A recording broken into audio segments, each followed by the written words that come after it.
You know what they say, all good things come to an end, which means if this is coming to an end, then it must have been a pretty good thing. But it's not good, which is why we need to be optimistic. But if it's not good, and that which comes to an end is good, that means it's not ending, baby. Let's go!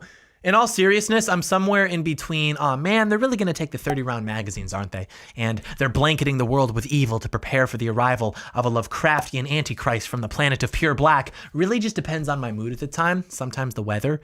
We will go over 5 ways to stay optimistic about the future of our country, which is important because if we don't have high morale, then we're not going to be successful because we're going to be demoralized. And they know that, so very important stuff. Do stay tuned.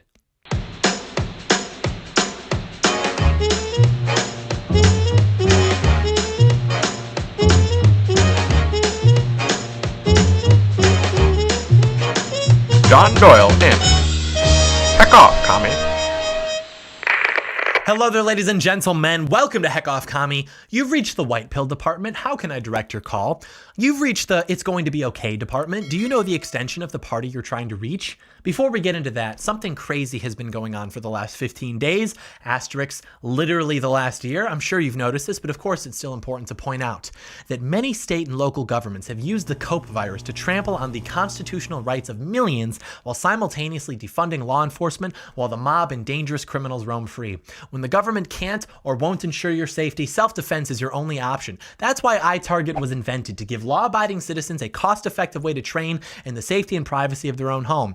No more inconvenient trips to the range, no more expensive practice ammunition. Just download iTarget's proprietary app, load the laser bullet into your firearm, and start training. iTarget Pro comes in all the major calibers, including .223 for your AR, so you can stay sharp with almost any firearm. Today you can save 10% plus get free shipping with the offer code Doyle at checkout when you go to itargetpro.com. This is the smartest way for you to practice, and it pays for itself in like literally a day. That's the letter I, targetpro.com, itargetpro.com, offer code Doyle, very epic. I have things to say that I have already said, and so I am going to shamelessly recycle the footage here. Here's a timestamp if you want to skip through it. You've already heard it, whatever. Ready, set, go. About 2 weeks ago, I put out a 2-hour-long dissertation on the harms of pornography that is literally irrefutable, hundreds of sources, and I did this all completely free of charge, maybe because I really do just care, maybe it's like Elijah Schaefer said, maybe I'm mildly autistic, I don't know, but the point being that the video was posted. Thank you all for your patience, thank you for participating involuntarily in the meta commentary on the importance of delayed gratification. It was all a metaphor, but I do just want to take a second to talk about that video because the responses have been overwhelmingly positive and inspirational, the comments, emails, messages, everything. And you might remember that the video was literally being censored by Google after it was posted. Like you could search for it on YouTube or on Google word for word and it wouldn't show up, but then you search for it on like DuckDuckGo or something and it would come right up. And it couldn't just be because the title of the video contained the word porn, because other videos with that word in their titles would come up, including the one that we did last year, which was much less thorough. And that really just puts into perspective what we're up against, because that video wasn't some big treatise against leftist economics or anything even explicitly political. That part was additive. That was the only part that is relatively up for debate. That video proved that pornography is extremely addictive, that it has addicted the vast majority of the men in this country, and that it is harming them psychologically, spiritually, sexually, etc. It proved that. And then from there, I extrapolated that if we continue to exist in that condition, then we will ultimately lose our country. That part I still believe, but I acknowledge that's just my inference. But the rest is irrefutable.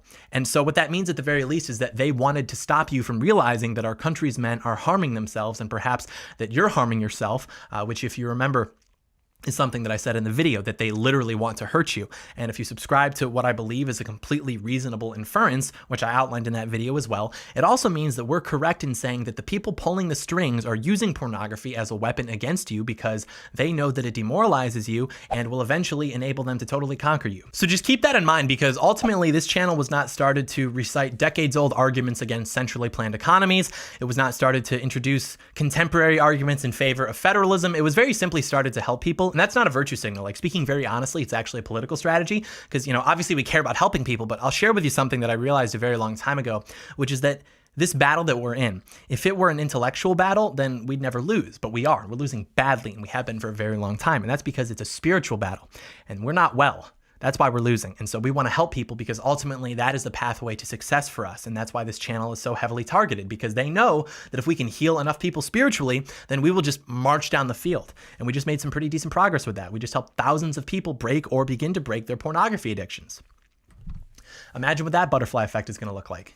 I'm thinking about getting billboards too, spread awareness. I don't know. More on that later. But the point is that we all knew that this video was going to help a lot of people, and it has, and that's great. And just today is a Jacob Wool moment, but I was in a coffee shop. I was planning out these videos. I'm there for 10 minutes, and this kid comes up to me. And if you follow me on Instagram, you saw this because I posted on my story about it. You should definitely follow me, by the way, because I post pretty good content throughout the day. But he comes up to me and he's like, bro, your video changed my life. I'm done with porn, bro. I'm done. Total Chad, totally high energy. But of course, this is just one side of the coin, because remember, we knew that it was going to help the boys take control of themselves, but we also knew that we were going to get lots of backlash from the weak, pathetic, degenerate men of society, and we were correct, because of course, we're always correct. And it's important to note that I could have made a 2-hour video about why vanilla ice cream is inherently right-wing, which it is, and nobody panics because it's all part of the plan. But you make 2-hour anti-pornography dissertation, well then everybody panics because it's not part of the plan, because it highlights their degeneracy and their deviancy and their insecurities, and so they have to attack it. Painfully predictable. And so I would just like to take a second to illustrate the difference between the types of people that we're dealing with here. Take a look at the coffee chat. I'll point out what we're all seeing. I'll point out the obvious. You've got an extremely positive canthal tilt. Those are the hunter eyes. You've got a steep angle on the brow ridge, as indicated by the sheer volume of his eyebrows. Obviously, the locks of flowing hair, wider set nasal bridge, and the cope shield makes it difficult, but you can still see there's a very strong jawline present. He was about 6'1", solid shoulder to waist ratio. And so you take this guy, you take the coffee Chad. Now compare him to any one of the guys who got triggered by my anti-porn dissertation. I don't think I need to explain any further. I think the vindication speaks for itself here. You have the average porn fan versus the average hawk appreciator. That's all I'll say about that. There's a strong connection between your spiritual health and your outward appearance, and the aforementioned dichotomy exemplifies that quite well. It's like we talked about in the video, the horseshoe theory of practical intelligence. You've got the low IQ, well, you're ugly. And you got the average IQ, well, that's actually an ad hominem attack. And then you've got the high IQ, you look spiritually unwell. Therefore, I will not listen to you, though I will pray for you. Who needs dopamine when you have vindication, boys? The last thing I'll say, though, a lot of people have been asking how they can help the channel or help what we do as far as that goes. I don't know. As far as like the channel goes, the best thing to do, go to the website, heckoffcommie.com, get a membership over there. That's how we keep the lights on. That's how we're able to do this, do cooler stuff, make better content, put up billboards, who even knows. And I try to only talk about it like once a month or so because I don't like plugging it. But, you know, if you want to help, that's the best way. And then you get access to a bunch of cool features through the website. And we're going to be putting a lot more content on the website once we get the new studio, the stew, as Proxy Cameraman Aldo calls it, up and running. A lot more content in general is going to be coming out. We got big plans for this year. Very exciting. So if you want to help, go to the website, get a membership. It's only a couple bucks a month. And then you're literally helping bring people to our side, making them more disciplined, ultimately helping to build a pretty strong coalition. So we're excited. And remember, the more memberships we sell, the sooner I can have kids. And so if you're curious to see what happens when I start multiplying, that's the way to do it. I actually, jokes aside, I think that'll introduce opportunities to teach about homeschooling, building relationships with other young conservative families, things like that. I don't know too much about that right now, but when I do and I'm working through those things, I think it'll be good to share with people. So anyways, very epic. Here's the thing. As much as the future may not seem bright, especially considering a lot of the things that we discuss on this channel, some of the trends, the fact of the matter is that to be black-pilled, to be nihilistic, to give up, whichever description you like, that is in itself a form of cope. It is a rare form of cope, but it is a form of cope nonetheless. So sometimes people will convince themselves that things really aren't so bad in order to cope with just how bad things really are, but also sometimes people will convince themselves that things are so bad that there's nothing that they can do, which is just a rationalization for apathy, for inaction, laziness, etc. So this isn't to lay out exactly how we can push back against this. We talk about that enough in other videos. This is specifically how to remain optimistic in general, because a lot of people have said that they've been struggling with that recently, understandably. So I figured that I could put this together pretty quickly so that we have something to get out while the new studio is being put together. So we have 5 ways to stay optimistic, starting with number 1, which is something that we talk about all the time on the channel, which is be disciplined. You have to be disciplined. How are you going to worry about a world that you can't control if you can't even control yourself? Dudes be at home with Pornhub open, beer cans everywhere, junk food everywhere, marijuana assembled. I don't know how that stuff works. They're like 30 pounds overweight. They spend 12 hours a day online and they're like, the world is out of control. Bro, you are out of control. That's the principle of it. But there's also the fact that if you're not disciplined, you by definition aren't going to have an optimal future. Therefore, you have no reason to be optimistic. You have to be able to delay the gratification, to be thinking long term. That's how you achieve success. And you can't do that without discipline. So you literally need to be disciplined in order to be optimistic. And then as far as being generally in a good or bad place and how that affects your mood, you're aware aware of when your lack of discipline is costing you, whether that's in terms of opportunities, money, whatever. Like, you know instinctively when you're not reaching your own potential, and it probably makes you pretty depressed. And you might even double down on whatever your bad habit is to cope with that, but I would implore you not to, because it's just going to make it worse. And then if we can all collectively be disciplined and focused and sharp, then I think we could start to seriously get things going on the right track. So that's that. We knew that. The next one is more political, which is that you must understand and acknowledge the macro timeline. And what that means very simply is that we can't allow ourselves to become too focused on what is immediately happening. We must also look towards the future, and arguably more importantly, the past. Think about it this way.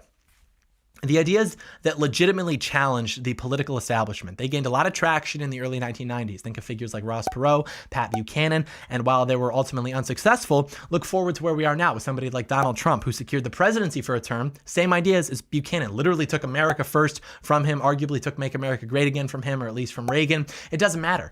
The ideas were essentially the same, except this time they were more successful. And so the question becomes, can the next figure, whoever that may be, permanently or at least irreparably shatter the political consensus? Things are getting worse. Yes. The propaganda is getting worse. Yes. But I think those are at least related in part. The propaganda, the demoralization, like if we weren't waking up a little bit, then they probably wouldn't have to try so hard. And so you see this all over the world as well. People are waking up. And of course, the majority of people are still basically sheep. But the people who aren't sheep, who were just maybe distracted or whatever, I think those people are going to wake up, and it's going to be very positive for us. Maybe not enough to fix things, but at least enough to start seriously pushing back. So we can't be thinking in terms of elections or presidencies or sessions of Congress. We have to think in terms of the macro timeline. And there was at least one trend on the timeline that suggests that we might make it out of this one. And that doesn't mean that we just ease off the gas. That just means that at least we might be headed not into a brick wall, maybe just into an overpass or into a thicket or something like that, right? Next one, semi-political, literally just go outside. Go have fun. I was in an arcade a few weeks ago. I posted a picture of myself with the Donkey Kong cabinet on my Instagram story, and I was like, who thinks I can set the high score? About 20 minutes later, I did it, because I'm the best at Donkey Kong. Few will take this into account. Someone replies to it, they're like, John, the country's on fire. President Trump had the election stolen from him, and you're just playing at the arcade? Do you even believe what you say? And it's like, bro, I live in this cycle. It's not healthy. Elijah Schaffer thinks I have autism. Obviously, I'm too charismatic, but I get where he's coming from. The point is that in order to beat you, they have to demoralize you. And in order to demoralize you, they need you constantly plugged in, constantly consuming the propaganda, the fake news, glued to the screens, isolated, locked down. And at a certain point, literally just going outside is a political strategy, because it will make you happier and it will make you more effective in the long run. That's right, gamers. Donkey Kong is a political strategy. And this doesn't mean just go crazy, Pleasure Island mode, blow off everything just to go have fun. But it does mean that there is something to be said about taking a few hours every week and just going and doing something that you really enjoy. Not just mindlessly navigating through the internet in the name of relaxation, but like really going out there with the boys and doing something epic. It might sound redundant, but we are the future. And if we're not doing well, if the boys are down bad, then we can't expect the future to be bright or for us to be successful. The next one, which is pretty obvious, just take some time every day and count your blessings. Every night when I pray, I take a moment to reflect on everything that I was blessed with that day. Anything from getting a phone call from someone I love to laughing really hard, accomplishing something, whatever it may be. When you actually take a few minutes to replay your entire day and focus on everything good that happened, it really does put into perspective, bloomer mode, just how good things really are. And it gets back into the negative effects of constant information being constantly plugged in. It distracts you from the reality of the human experience and how life was supposed to be lived. And that just demoralizes you. So it's important to remind yourself how good it actually is and how you're blessed in different ways throughout your life, even if you don't realize it immediately. And speaking of blessings, last one, you got to find God. And I don't preach too much on this channel because I know people don't like being told what to believe, except when it's about politics. That's fine. But when it's about the literal truth of our existence, hey man, what's your angle? I don't want you trying to preach to me. All right, fair enough, fair enough.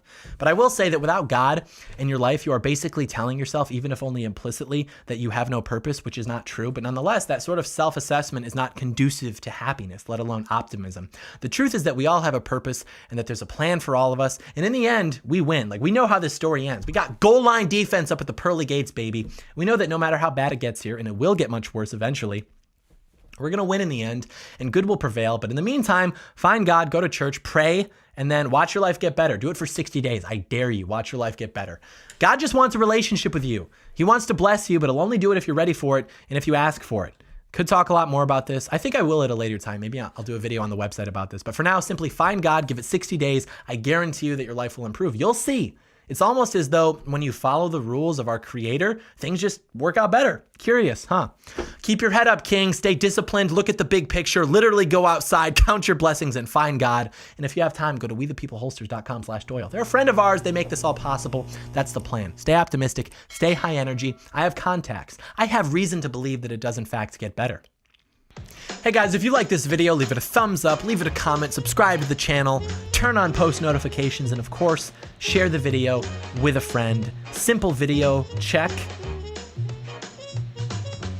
Quick video, check.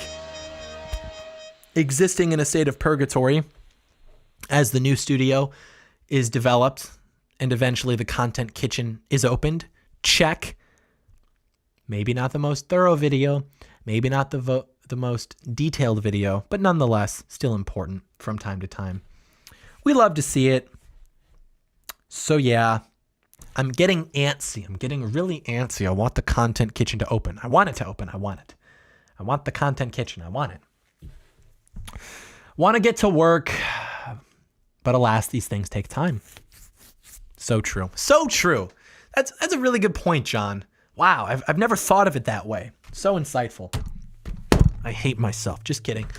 Just kidding. Skits moment. End of video, 2-minute outro skits moment. This is the content that the people want. Thus, I will deliver, for it is my job. I work for you. Remember that. Thank you so much for watching, and may God bless America.